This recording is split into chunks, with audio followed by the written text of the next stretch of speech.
Une marche anticorruption initialement prévue pour samedi en République démocratique du Congo a été renvoyée à lundi. L'annonce a été faite ce jeudi par les organisateurs.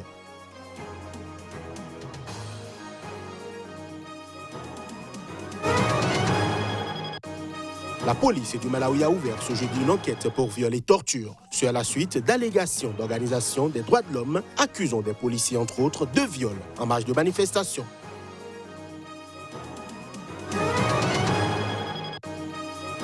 L'ancien chef de la rébellion ivoirienne, Guillaume Soro, a porté plainte ce mercredi après la tentative d'arrestation à Barcelone dont il dit avoir été l'objet. L'information émane de l'un de ses avocats.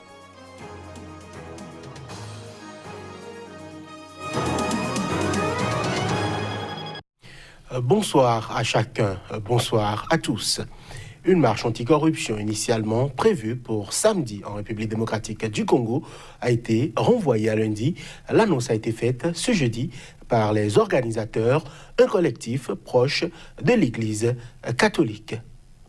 La marche est décalée de 48 heures parce que les autorités de la ville qui organisent le même jour une mobilisation pour la propreté dans la ville de Kinshasa ne pourront pas encadrer les deux manifestations, a déclaré Hervé Diablesse, avocat du comité laïque de coordination. La croisade anticorruption lancée par le comité laïque de coordination a reçu le soutien de la coalition d'opposition Lamuka et du lanceur d'alerte congolais Jean-Jacques Lobomba en exil en France. Cette société est aujourd'hui mûre parce que la corrélation a été très vite faite entre la souffrance de la population et la corruption qui gangrène tous les domaines de la vie économique et politique du pays.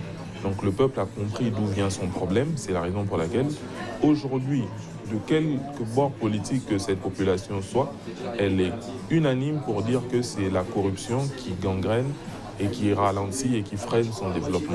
Nous devons savoir qui a tué Armand Tungolo. Nous devons savoir comment est-ce que Floribert Chebeya est mort. Ces enfants méritent de connaître la vérité. Et sans cette vérité, je ne pense pas que M. Tshisekedi va bâtir un pays où tout le monde sera réconcilié. On ne pourra se réconcilier qu'avec la vraie justice. Ce n'est pas en faisant de l'équilibrisme politique. L'équilibrisme politique, c'est fait pour les politiciens. Mais pour réconcilier un peuple, il faut la justice. J'en appelle à cette population de marcher dans le calme, de marcher dans la paix et surtout dans la non-violence, parce que la violence ne construit pas, parce que la violence détruit l'avenir d'un peuple. Il ne faut pas casser, il ne faut pas insulter, parce que le mal est connu, c'est ce mal-là que nous combattons et nous ne combattrons pas ce mal dans la violence. Le comité laïque de coordination a été à l'origine de marches réprimées dans le sang en 2018 pour obtenir le départ de l'ex-président Joseph Kabila. Son appel à manifester fait suite au premier grand dossier de corruption présumé depuis l'investiture le 24 janvier du président Félix Tshisekedi, issu de l'opposition. En outre, l'inspection générale des finances a révélé que 15 millions de dollars de fonds publics qui devaient être versés au trésor public étaient partis sur un autre compte. Une affaire non de détournement mais de rétrocommission, selon le président Félix Tshisekedi.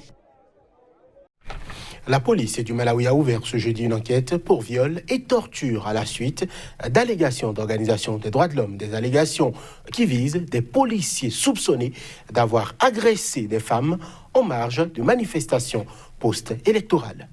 Depuis les élections présidentielles et législatives de mai, le Malawi, petit pays d'Afrique australe, est le théâtre de manifestations de l'opposition qui dénoncent la réélection à leurs yeux frauduleuse du président sortant Peter Mutharika. Des manifestations ont éclaté la semaine dernière dans plusieurs localités à quelques dizaines de kilomètres à l'ouest de la capitale Lilongwe. Le 8 octobre, un policier a été tué à Msungwe, lapidé à mort lors d'affrontements entre partisans de l'opposition et forces de l'ordre. Le lendemain, a affirmé ce jeudi une plateforme d'ONG, le réseau de coordination du genre. Plusieurs cas de viol et de torture ont été enregistrés à Musonwe, Mbatalika et Mpengu. Des policiers ont tiré des gaz lacrymogènes dans toutes les directions, dont des commerces et des maisons. Ils ont aussi pillé des maisons, a déclaré la présidente du NGO GCN, Barbara Benda.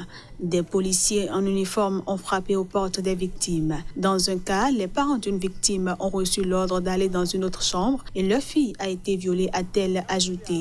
Nous avons enregistré 3 cas de viol pour l'instant, a-t-elle précisé, exigeant une enquête plus approfondie. Dans la foulée, la police a annoncé l'ouverture d'une enquête sur des soupçons de viol, torture et viol qui auraient été commis par des policiers. La police doit s'évertuer à tout moment à remplir son mandat constitutionnel qui est d'assurer la sécurité publique des citoyens, a souligné la police dans un communiqué.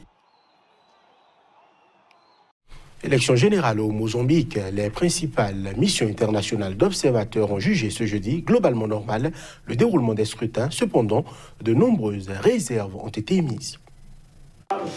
Les Mozambicains ont voté mardi pour des élections présidentielles, législatives et provinciales dans un climat de vive tension sur fond de violence et de soupçons de fraude émis par la société civile et l'opposition.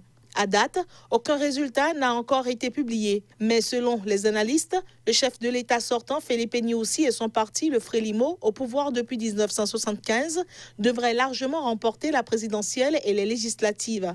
Par contre, l'ex-rébellion de la guerre civile, devenu le principal parti d'opposition, la Renamo, pourrait prendre le contrôle de plusieurs des 10 provinces du pays, ce qui serait une grande première. Pour le chef de la mission d'observation de l'Union européenne, le jour du vote, les procédures ont été bien appliquées, mais l'absence d'observateurs locaux dans presque la moitié des bureaux de vote au moment du dépouillement ne contribue pas à la transparence du processus.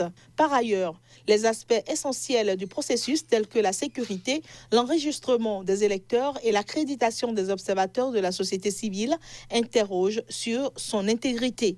Plusieurs missions ont notamment exprimé leurs doutes sur le nombre d'inscrits dans la province de Gaza au sud, où les ONG locales ont indiqué avoir relevé la présence de 300 000 électeurs fantômes. Les résultats du scrutin doivent être publiés sous 2 semaines par la Commission électorale du Mozambique. Je l'annonçais en titre, l'ancien chef de la rébellion ivoirienne, Guillaume Kigbafouri-Soro, a porté plainte ce mercredi après la tentative d'arrestation à Barcelone, en Espagne, dont il dit avoir été l'objet. L'information émane de l'un de ses avocats. Plus de précisions à travers ces images. Après avoir échappé à une tentative d'arrestation par Interpol en Espagne, l'ex-président de l'Assemblée nationale ivoirienne passé dans l'opposition, Guillaume Soro, a porté plainte. Nous avons déposé une plainte ce mercredi. Nous voulons connaître la vérité, savoir ce qui s'est passé. Quel corps policier a fait irruption dans sa chambre? Quels étaient leurs ordres, les motifs? Dans notre plainte, nous avons demandé au juge de saisir les enregistrements vidéo, d'interroger le réceptionniste et le directeur de l'hôtel pour savoir qui étaient les policiers, a déclaré l'un de ses avocats, maître Xavier Cos Valero. Selon l'ancien chef de la rébellion ivoirienne, ce sale coup a été orchestré depuis Abidjan avec une utilisation abusive des services de l'Interpol. Dans ses déclarations, à Valence, Soro avait affirmé qu'il avait appelé en pleine nuit le siège d'Interpol à Lyon et que celui-ci n'était pas informé d'une procédure contre lui. Pareil pour un porte-parole de la police catalane qui a affirmé ne pas avoir connaissance de tels faits. Une haute source sécuritaire ivoirienne a affirmé de son côté que ça ne venait pas de chez eux, qu'ils n'ont pas saisi Interpol. Près de 10 ans après la crise post-électorale de 2010-2011 qui avait fait 3000 morts, la prochaine présidentielle d'octobre 2020 s'annonce tendue. On reste en Côte d'Ivoire où les pluies qui s'abattent depuis la semaine dernière sur le pays ont provoqué des inondations dans plusieurs villes de la Côte d'Ivoire. Elles ont fait d'importants dégâts matériels et entraîné la mort de 5 personnes à Abidjan. 5 personnes, dont 2 jeunes enfants, sont décédées depuis vendredi dernier à Abidjan en raison des orages et fortes pluies qui se sont abattus sur la capitale économique de la Côte d'Ivoire et ont provoqué d'importants dégâts matériels. La foudre a tué un enfant ainsi que ses 2 parents dans un village sur la lagune d'Abidjan.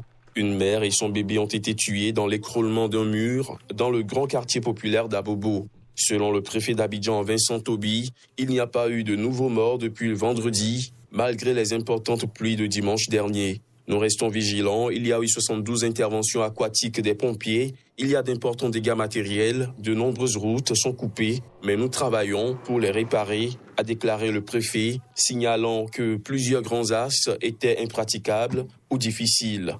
Les autorités avaient lancé vendredi dernier des messages d'alerte sur les pluies du week-end. L'année dernière, la saison des pluies s'était déjà soldée par 18 morts et des centaines de familles sinistrées. 3 personnes sont mortes cette année, au mois de juin. S'attirant souvent les foudres des populations, le gouvernement procède régulièrement à la destruction de quartiers dans des zones inondables ou dangereuses. Abidjan compte 5 millions d'habitants, dont une grande partie vivent dans des conditions précaires, s'installant et construisant des maisons là où ils trouvent de la place, souvent dans des zones inconstructibles. Et puis, première concernée par cette situation, les populations se désolent des dégâts causés par les inondations. On les suit. C'est une réalité, le changement climatique, c'est une réalité effectivement. Parce que comme je vous disais, ça fait maintenant 6 ans à 7 ans que nous habitons là-bas. Nous n'avons jamais vécu cela. Et ça a commencé depuis l'année dernière, l'année passée. Et cette année encore, à moins de 1 an, dans la même période de l'année comme l'année dernière, les mêmes dégâts se sont reproduits. Donc c'est un changement climatique, nous devons penser au sérieux. L'eau est rentrée dans les maisons et tout ça. Donc du coup, nous avons commencé à arranger un peu les trucs. On n'a pas pu sauver grande chose. Il y a le frigo, en tout cas assez de trucs qui sont restés dans la maison. Nous avons perdu assez de choses, beaucoup. On a pu faire sortir que les habits des enfants et pour nous-mêmes. Parce que vu le niveau d'eau là, on ne pouvait pas faire sortir grande chose. Le dimanche matin, nous sommes allés secourir certains habitants. Nous avons pu déplacer ce qu'on pouvait déplacer, tout en pensant que l'eau allait reculer, ça allait diminuer. Malheureusement, à notre grande surprise, le lundi, l'eau a continué de monter jusqu'au jour d'aujourd'hui. Il m'a beaucoup frappé. Derrière moi, ce qui se passe. Au Bénin, la radio de grande écoute, Soleil FM de nouveau, épinglée par la Haute Autorité de l'audiovisuel et de la communication, l'organe de régulation de la presse le reproche, en l'occurrence, d'avoir rappelé dans un reportage les faits malheureux survenus pendant la période des élections législatives. La HAC punit cet acte qui viole les tests en mettant en demeure la radio Soleil FM, suivant un extrait de propos.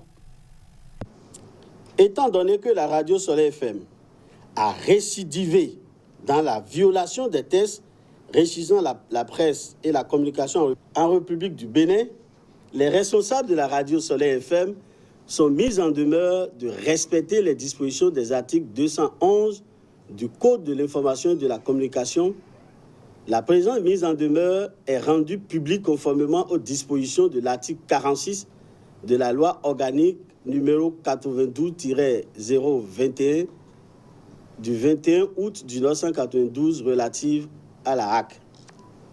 En cas de non-respect de la présente décision, la radio Soleil FM s'expose aux sanctions prévues par les tests en vigueur en la matière. Toute vérité n'est pas bonne à dire. Je m'en tiens à ça. Nous prenons acte des recommandations qui sont faites et nous allons en tenir compte dans nos comportements, dans le traitement de l'information pour les fois à venir.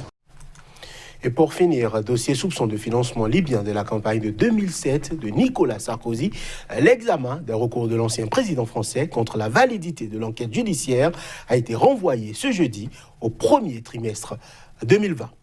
Nicolas Sarkozy et 3 de ses anciens ministres ont soulevé depuis l'an dernier toute une série de demandes en nullité contre l'enquête déclenchée par la publication par le site d'information Mediapart en 2012 d'un document censé prouver son financement. Jeudi, la Chambre de l'instruction de la Cour d'appel de Paris a renvoyé au 13 février l'examen de la recevabilité de l'ONG anticorruption Serpa en tant que partie civile dans ce dossier. Les requêtes en nullité seront pour leur part examinées le 19 mars.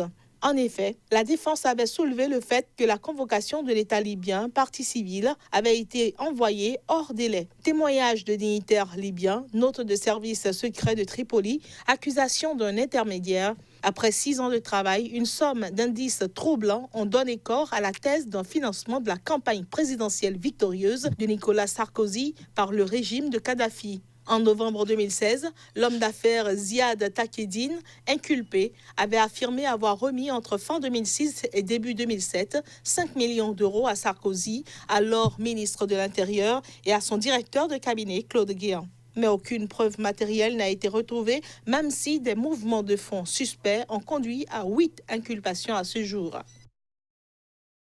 Et voilà qui met un terme à cette édition. Merci de l'avoir suivi. Merci de rester fidèle au programme de SICA.